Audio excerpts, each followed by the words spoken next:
Welcome to the Aesthetic Doctor Podcast. We don't shy away and keep secrets here. We empower you with education, telling you the truth about all things aesthetic medicine while encouraging you to be the best version of yourself. It's time to look great and feel good doing it. This is your host, mom, speaker, and board-certified physician, Dr. Drs Borger. Hello, friends, and welcome to another episode of the Aesthetic Doctor Podcast. Today, I have the ultimate pleasure to have the incredible Ralitza Spassova with me. She is a magnificent human being of sort of all these qualities and characters. She is a life alchemist. She is a coach. She's a trained physician who is now sort of working to improve the healthcare system within her native Canada. And for me, she's one of those women that really embodies the divine feminine in a very healthy way, the very, very best. And that is what originally drew me to her. And that's what we have coached on and we've worked on in the past. So I'm just so excited to have her on here today to talk a little bit about the divine feminine. How can we embody the divine feminine in what's traditionally a very masculine world? So with that said, welcome. Thank you, Judith. Thank you so much. And thank you for those beautiful reflections. And I receive them fully. And I want to reflect back to you that what you see in me is what's shining in you and wants your attention. And that's for everything and everyone that's out there. When we see another person's brilliance and their magnificence, it is calling us to claim our own. So I just so deeply appreciate hearing that from you, because that is the way I see you as well. And that is what actually got me into coaching in the first place, really being attracted to my mentor coach, her embodiment of that divine feminine, that grace, that gentle way of holding life.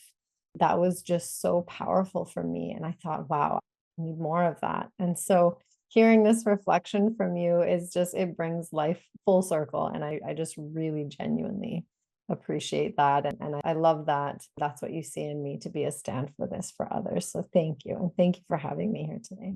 Well, kind of taking it all the way back. Of course, you and I are using the terms divine feminine and masculine world. It's a given, but sort of for all of our listeners who have no idea what we're even talking about, Yes. will you just kind of give us the primer on the divine feminine, on the divine masculine? What do we mean when we talk about these polarities? It's a really beautiful place to start. And I think it's really also important to remember, first and foremost, before we dive into labeling them as feminine and masculine, that we're not talking about labels of gender. We're not talking about labels of sexual orientation. It's not meant to be a label. It is really, truly, genuinely an energy. And we all have both the feminine and the masculine energies within us. And it's more of the way that we are in life rather than an identity even. And I think it sounds more like an identity, but really, truly, it is the way that we exist in life. And so when we talk about the feminine, it's really our way of being. When we talk about presence, when we talk about tuning into our intuition, when we talk about being that muse, that creativity, that inner spark that lights something within us to really go forth and do the thing, and then moving into that masculine of doing. The masculine energy has structure, it has logic, it has reason. It's very calculated, it's very specific and precise, whereas the feminine wants to be wild and free, and she's untamed, and sometimes, not sometimes, most all times, in the unknown, in that space of like anything could happen here. And so it's really being able to hold space for both of those parts of us, to be able to be in that energy of being, that pure presence, and that connectedness. You and I connecting now, that energy, it has to do with the collective consciousness and really being tuned in and tapped into that within myself. I already know that there are certain people out here that need to hear exactly what we're saying right now, because we're tuned into that, because we're in that feminine energy and in that portal and that capacity to receive. That's one of Yes, the that was the word blocks. that came up for me, is really that receiving. And also for me, a lot of it was really to receive and listen to my intuition that had always been there. And especially you and I both went through medical education or even traditional education. It's so much doing and the next step and the next achievement and the next whatever, that through this life, especially this life of Western achievement, right? We sometimes let that being and that receiving and that inner flow and that harmony with the universe take a back seat. Absolutely. Well, we're forced actually to self-reject. We're forced to neglect ourselves if we want to be in all of our classes on time. That doesn't necessarily flow with the natural rhythms of our bodies. And especially as women, we do have natural monthly cycles when we're fertile, right? And it does, we show up differently in each week of our cycle, which is fascinating. When I learned that, I couldn't believe that I have been forcing myself so much to neglect the patterns and the cycles that my body naturally goes through in a month, right? And on top of that, we take birth control, which completely shuts down our hormonal system, which totally eliminates most of the magic that we have within us through that beautiful hormonal system that we have. So it's interesting. It's interesting to really get to understand. When I talk about the feminine and the masculine in my book that I'm writing now, what came through was the masculine is like the physics and the feminine is the magic, the unknown, the part that's just, it's pure magic. That's there's no better word I think for it. And yeah, when we're self-rejecting and when we have to be on time, time is a masculine construct. Back in the day, they had sundials to try to figure out what spatial in terms of day and night. But I mean, we never had time. And if we really tune into our patterns and nature and how we're meant to show up, time is really used for productivity, for control, for a lot of different things that don't always serve us. And like you just said, we all have both energies within us, right? And there's this, all of our energetics is different. There's this balance that we all achieve, and balance is not statics, right? Balance is fluid. I see it as like this beautiful teeter totter and waves that kind of just come and go. And sometimes to stay on top of it, you kind of swing with the teeter totter, you ride the waves. It's not like you've achieved balance and here you are, right? Like, and what will mean that perfect balance between masculine and feminine for me might be very different energetically than for you, might be very different from somebody else. And that is like part of the magic and the fun of it, right? That's right. And that's really, really important. What you said there, it is so important to remember that we are created uniquely, that each and every single one of us. And that's why, especially in business, when it comes to following somebody else's strategy, I see so many people in business and corporate coaching and in all of the industries that really require us to be in business. We tend to want to follow someone else's strategy. And then we try one strategy over here and another strategy over there. And then we get upset that it doesn't work for us. It worked for that person and it worked for their clients, but it doesn't work for us. Right. And usually that's because we are meant to learn, we're meant to gather, just like we do in medicine, which is such a beautiful, I think, learning that we have been able to do is you do your research, you learn a little bit here and a little bit there and a little bit there. But at the end of the day, when it comes to healing the patient, when they're in front of you and you have to make a decision, we trust our intuition. From the 30,000 things we read, we apply the one thing that that patient needs in that moment. And so really honing that level of intimacy with our intuition is so important in our world. Whether it's masculine work that you do or whether it's feminine work that you do, if we were to classify one or the other, where the majority takes, it's really important to be connected to both. And that balance is so important. So thank you for bringing that up, because I think we're living in a world where we're really labeling and shaming one or the other. And that's not the way to freedom. The way to freedom is really that balance that you're talking about. So going back to sort of, you brought up so many good things, but really we are in a masculine world, right? We talked about time, like we're in industrialized work, right? Already this concept of the 5 or 6 day work week and the productivity and all of that stuff, those are all very masculine concepts. So what does it mean to you to lead with your divine feminine in a masculine world? And I love asking you that question because you're so accomplished in the world. So you have clearly figured out the balance. I think it's always one of those things because too, we can see the stereotype of somebody who's kind of unplugged from the world and they live in a camper now somewhere in West Asheville off the grid, and they can tell us all sorts of things about their energetics. But I think the reason I love coaching with you and the reason I love asking you is because you're successful in the masculine world, in the actual world, in a very like what most people would consider measurable kind of achievement kind of a way. And yet you have figured out this way to lead with your divine feminine, with your soul, with what you feel like your purpose in this universe is. Thank you so much for that. And I'm so grateful to hear you speak about me that way. And I'm still kind of like, is she really talking about me? Because we do. I mean, in my full humility and in pure honesty, I think for me, what I have been able to do is show up for the calling at all times. And I think that is unique. I think a lot of people have a sense of responsibility to do what is expected of them and to follow through with that thing. Anyone that graduates medicine, they go and they practice medicine if they have that pathway that's open and that's possible.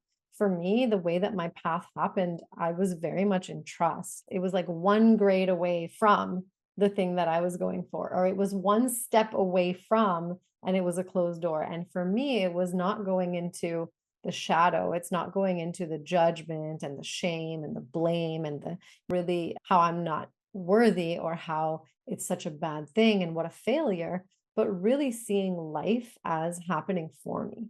And I think that is the difference in the way that we hold life.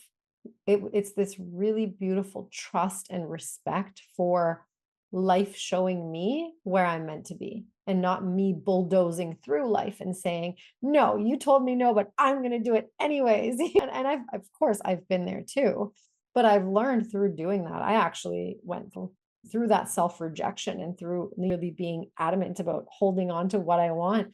I went through a deep, dark depression because I was so much in rejection of myself to be able to create this thing that I was holding on to. And it was just thankfully one moment. It was maybe 6 months of my life. In the grand scheme of things, not that big of a deal. We learned from the DSM that there's a higher chance of it repeating and so on and so forth. I have a very different take on mental health, and we can go down that rabbit hole another time. But when it comes to really being in that trust is knowing that life is showing me where I'm meant to go, and me being able to say, okay, that one hurt a little bit, and being able to sit with that, being able to be with it, that is the feminine, right? Being able to receive the experience in the moment and take personal responsibility instead of projecting anger, fear, or judgments onto other people, and really being able to take every single experience and learn from it. I think those are the gifts that I have been able to hone and honor. And I have to say that has really helped me to stay positive in times where I think a lot of people would have probably crumbled. And at the same time, I did go through a portion of my life where I said yes to everything, where it was like, can you teach medical school? Yes. Can you teach high school life science? Yes. But I'm going to do it, because I have to create a health class. I was really always speaking that truth that came through me that said, yes, but we're going to do it in integrity. And this is what integrity means for me because of that trust that comes through the feminine. And I think that's different as well. And even this week in my corporate work, I work for a nonprofit organization, and I don't want to name it here just for the respect of it. People can find it, but it is a wonderful workplace. It is such a beautiful culture that we have there where we're not meant to go into burnout.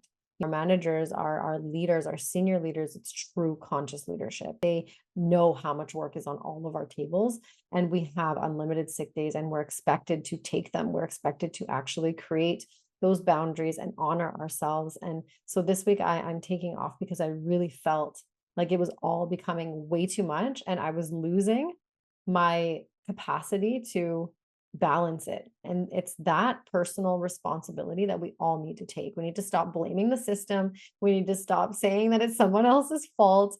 And we get to honor ourselves. And when we do, then we can show up in our radiance.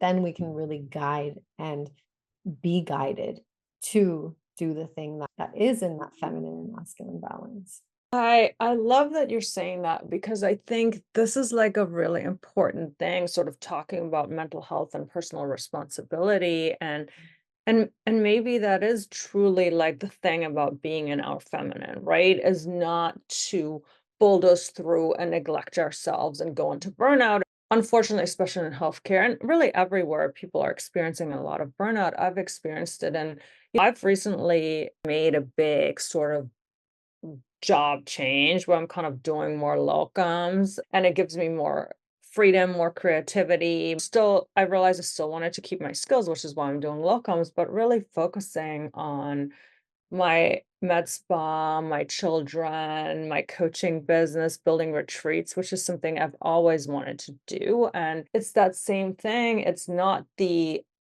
thinking, oh, I'm stuck in the system and in a wheel. Yes, every choice has consequences, right? Like a lot of people are like, well, but I can't do that. Well, nobody said it was going to be easy, and nobody said you weren't going to have to do, there wasn't going to be a consequence for your choice, but you always have a choice, right? That's the whole idea about agency and sort of us being conscious creators of our lives. We always ultimately have a choice, no matter how big or small the choice seems at that moment. There's always a choice. Will it have consequences? Absolutely.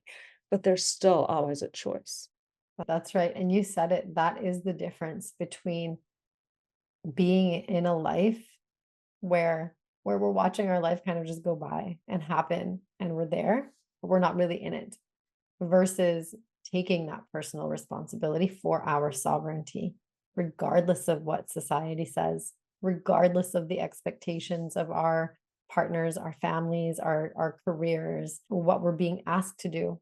If we're able to slow down to check in with ourselves when we know ourselves so intimately, right? And it really does take time, because we're raised, as you said, in such a masculine world coming from the industrial era.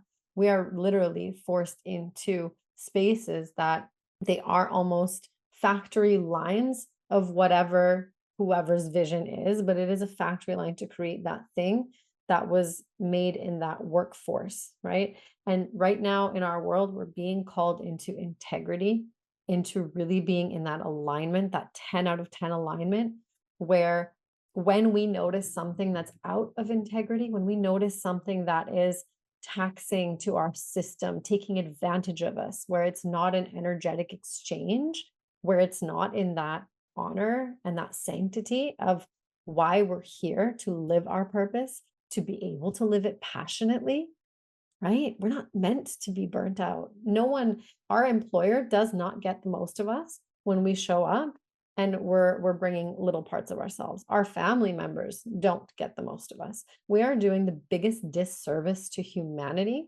to ourselves, and to the world, to many generations to come. And even our ancestors that were not actually taking responsibility for doing the work to transform what's coming up for us now.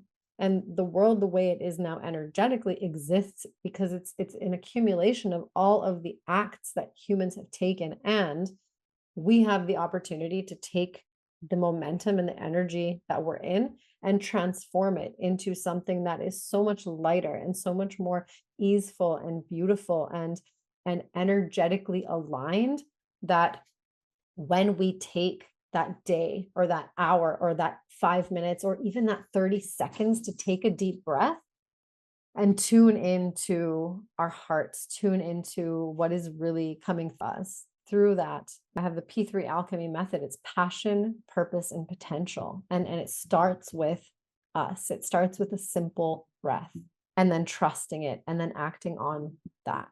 And that's alignment, right? And I love, there's this quote by the Buddha, and if I butcher it, I apologize, but it essentially says like the ocean always tastes of salts, enlightenment always tastes of freedom.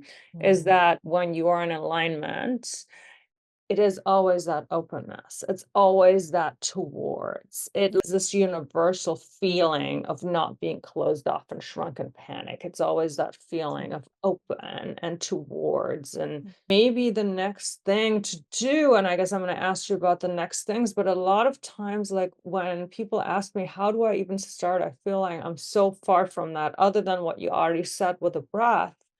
I'm just asking people to notice what feels like it draws them in, what feels like freedom, like even little things like how do you ideally like to have your coffee, wake up in the morning? Like, does it feel like an expansion or does it feel like it closed up? And just start checking in with how you truly, truly feel and start noticing what your body, your intuition, your soul are really telling you. I love that.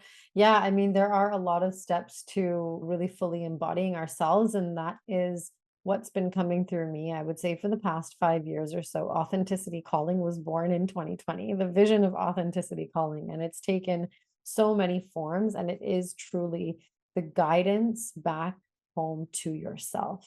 And so I'm writing a book right now. I'm creating an online course. I'm doing actually a mini challenge that starts today about self-love and really taking that time. And it really doesn't take long, right? And so this challenge, it'll be available online. I'll keep it on my portal. And it really truly is though. And I truly believe that we don't need anybody. We can have support and guidance of coaches and mentors and inspiration from the other people around us that we see doing the thing, that they're walking the walk, to inspire that in us. As you shared earlier, we are all mirrors for one another. We are all reflections, right? And we are meant to shine what's possible. And also, if we notice ourselves seeing other people's shadows, it's because there's a shadow in us that wants to be seen and met, right? And so, again, it's really taking that personal responsibility and noticing that every single step is a choice.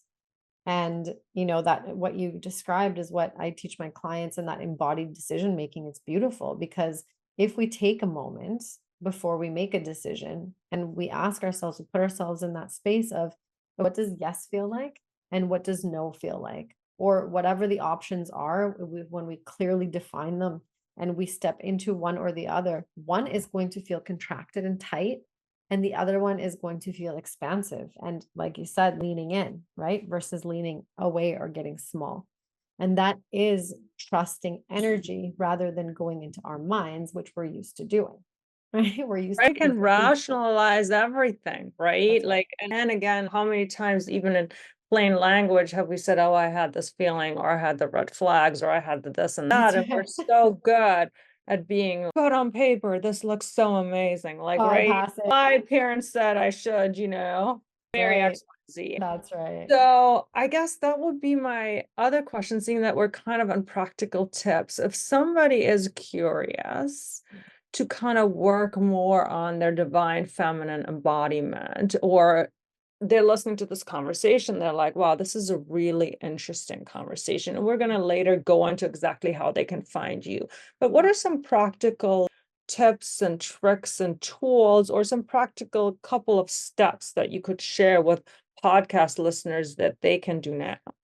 Yeah, that's such a beautiful, beautiful question, beautiful invitation. Thank you for that. And for me, it is really truly slowing down, right? Slowing down and allowing yourself to really be with whatever is, even if it is your beautiful spinning mind. That's okay. Let it spin, right? Without judgment and without trying to feel like you need to contain it.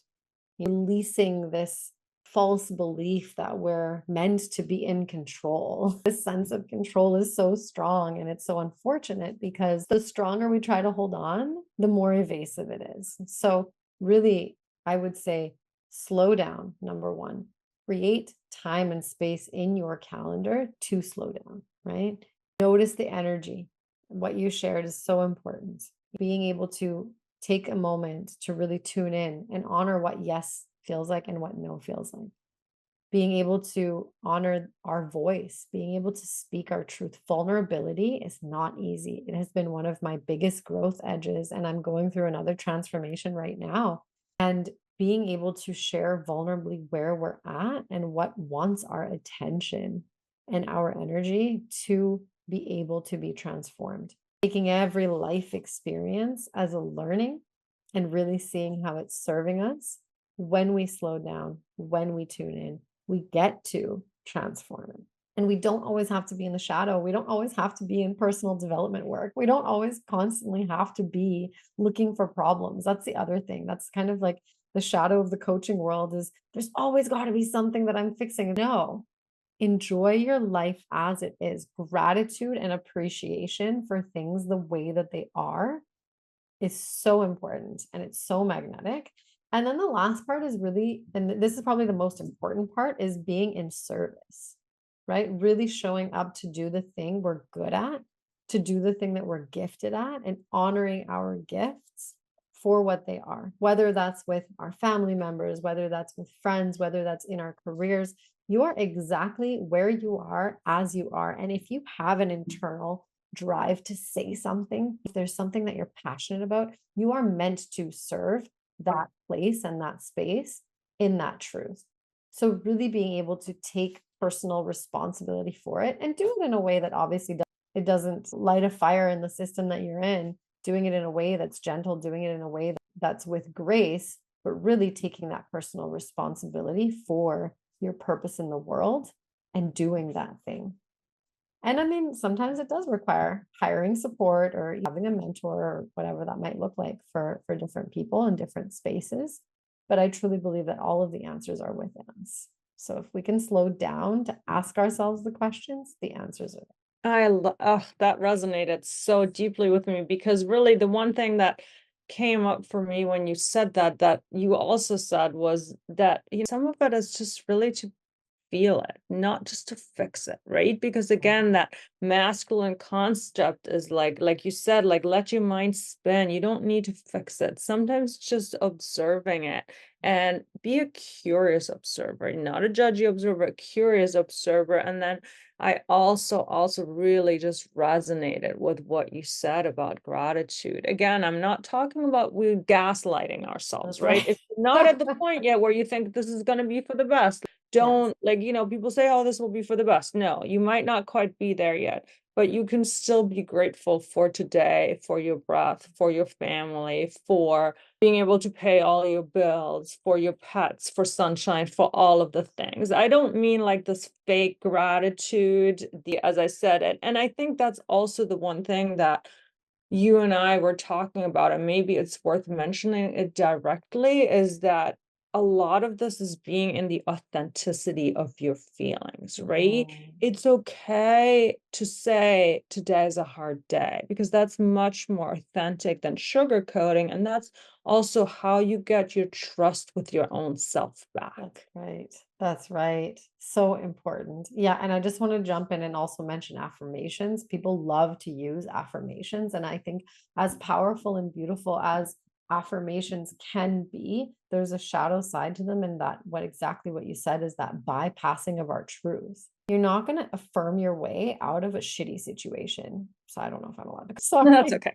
But you're not, it's just like, that is gaslighting. It's exactly what you said, right? So you can tell yourself that your life is beautiful all you want. And if you're in an abusive or an unsafe experience, whether that's family, friends, work, whatever that looks like, it is what it is. And being able to look at yourself in the mirror and be honest with yourself and say, this is not a fun situation that I'm in, and be able to work it backwards and say, okay, how did I get myself here?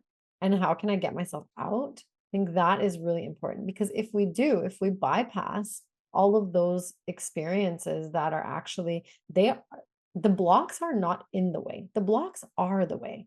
But if we ignore them, right? That is literally, so many people in the world are going through this process of spiritual bypassing, where it's like, I'm going to bypass the human experience completely, forget about all the things that happened in the past. We're going to leave them in the past. And we're just going to live this life of light and love. And that's just not authentic, real life. Sounds good. But when they go to sleep at night, those things are going to come up. And our subconscious, right, being quelled down and all of that stuff. And I love that also, that you call your thing authenticity calling, because that's really what it is to you with the light comes the dark. There's always a yin and a yang. So a lot of times in the coaching industry, there's this accepted sort of saying that life is 50-50. And I don't mean that it has to be 50-50, but like if we're really wanting to embody and work towards enlightenment, part of that is also being able to feel the feelings. And it is not just being happy, but you end up being happy because your life is authentic and your life is aligned and your life is the truth. And that still means you have to work hard and do the things, and you'll have sad days and you'll have happy days, but overall, you're going to be fulfilling your purpose and living happier and feeling more you than you've ever felt. And that is the enlightenment. That is the realness of it. And in the end, that's the happiness. That's right. That is the juiciness of life. It's absolutely true. If we can't feel our depths, our despair, our really sadness, those vulnerable moments where we feel unsafe, those are the most transformative experiences. When that resistance comes up and we're afraid of it, if we go into the shadow of fear versus going into that experience with unconditional love, it's going to be a very different experience. But when we have started to really do, and I don't like calling it the work, but it is really truly just following that authenticity calling journey. When we're being called to be vulnerable in those spaces, we are met with so much compassion from the world. The people around us, they receive us in such a beautiful way that at first it seems like it would be scary, but once you've done it a few times, you realize what a gift it is. And I often say it up, whether it's in social media or to my clients, oh, you got triggered? That's so exciting. And people are like, are you nuts? What are you talking about? And it is truly, it's an opportunity to transform that moment of vulnerability that, as we say, the shadow, the dark side, that's not meant to be scary. It's because we've created it in our society to be something scary, but it's just an experience. It's just life, right? And if we can hold it with this lightness and we can hold it with this sort of appreciation that we are here as a soul on a physical journey, right? We're on a journey and we're meant to feel it all. There's more and more movies, even for kids, that are made these days that explain the difference between our human experience and our soul and our spirit, right? Rather than thinking like, oh, we're just a mere human with a soul, with a spirit. It's actually the other way around. And that carries so much more weight because we get to hold it lightly, because it's all just energy, right? It's all here to be experienced and transformed and transmuted. And that's what's happening constantly in our world. But we're either choosing to be victims of our human experience, or we're choosing to be empowered and to be the creators of our human experience, like you said earlier. And that's a big difference. And the difference is really just a choice. And that's the wild part. I didn't know that before. No, I love it. Like, I just love it. And I think this is like a beautiful place to like wrap up this conversation, because I think that's all that we stand for, all that coaching is, and all that life alchemy is, and all of the things. So there's obviously so much more to this, and we'll have to have another follow-up episode about some of the other things. But in the meanwhile, I would love for you to tell our listeners, if they're intrigued, where can they find more about you, where they can learn about you, where can they work with you? Absolutely. Thank you. So I do have a mastermind coming up in September. It starts September 13th and it is for women only. It's called the Sexy Successful Mastermind. And it is really to embody more of that sensuality, more of that beautiful feminine energy, but also be in community with other women doing the same thing, and to really be able to recreate that safety with women. And so you can find out more information about that on my website. It's ralitzaspassova.com. That will forward you to authenticitymd.com. So you can use either website. Online on Instagram, you can find me at Authenticity Calling. On LinkedIn, on Facebook, I'm Ralitza Spassova, just as it's written, Ralitza. For the States, Spassova, Also tell us Spassova. about your podcast. Yes, and I do have a podcast. It is the Authenticity Calling podcast. It is literally calling people forward to have authentic conversations about everything and anything that comes up. A lot of times it's about their journey into their authentic calling. It's people that are passionate, that are committed to living that life and really working backwards to inspire listeners. But they also share gifts from their own travels, from their own journeys. And so there's a lot of tips and tools and tricks that people can just round in on and use right away. And you're a published author? Oh my goodness. And I'm a published author. Thank you. I co-authored a book. It's called Beyond Coincidence. It is all about synchronicities and business and really creating a life of flow, which is what we talk about all the time. But it really grounds it into actions that we can take to create that flow. It's really grounded. It's really beautiful. And it's different people's experience of life in creating synchronicities. And there's a nutritionist, there's a ghostwriter in there. There are so many beautiful perspectives of synchronicity. And so I share my perspective through one of my shadow moments and transforming that to realize my sovereignty. And so I share some of that in Beyond Coincidence, and that's available on Amazon as well. And the other offers, I work one-on-one with clients as well. Very few clients in the year, but I do take some one-on-one clients. And then there's the online course is coming. The launch date for now is January 1st, 2025. I can't believe I'm saying it. I know. And I'm really excited for that. So that will be a self-paced course with optional monthly check-ins as a membership. And if people just want to be members for those monthly check-ins, those are available, but it does require to go through the course because it is a certain level of really calling into that spiritual alignment to have these conversations. So. And the thing is goodness. also going to be at our Women's Empowerment and Leadership Retreat. Yes. Because of course, now that you've heard our conversation, I think you will easily realize how energetically she's just going to be a phenomenal facilitator, leader, and voice and part of the retreat. So when I was creating this, I knew I wanted to invite her, not because she's such a cultivator also of the same thing that I believe in, which is that community of women and women's voices, and that we can all uplift each other together, right? But also for her to kind of lead a workshop on divine embodiment and awakening your divine feminine. So if you again are curious at all, like, she's going to be part of the retreat, and it's going to be in person, which I think will add another layer of magnitude and energy and magnificence to have all of that happen in person. Absolutely. I am so that. And I'm so grateful to be part of such a transformative journey for women. And as you said, in community is such a gift. And it'll be my first retreat that I'm doing a workshop at. And I'm so grateful, so humbled, so honored to be part of that journey with you. And also just to see it from a vision come to reality has been such a gift. And just to be able to serve you too as a sister, as a friend, as a client, as all the beautiful things that life has for us. I am just so grateful that we're brought together. So thank you for trusting yourself, for creating this space for women, for being a conscious leader, for really holding yourself to integrity to show up every single day.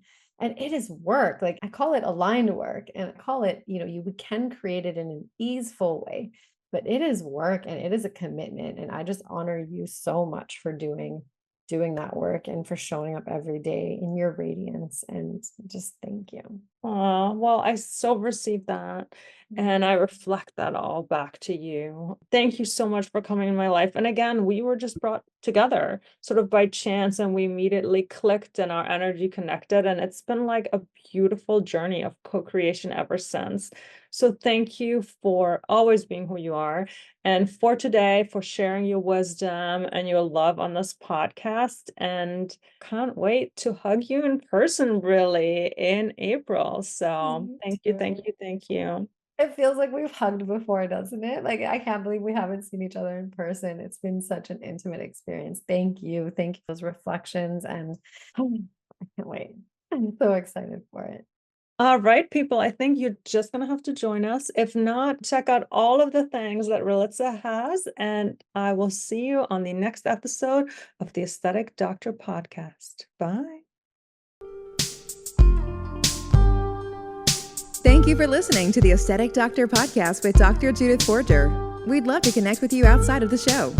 Follow Dr. Borger on Instagram at Dr. Borger and find more online and ways to work with Dr. Borger at www.theaestheticdoctor.com. Until next time, be well.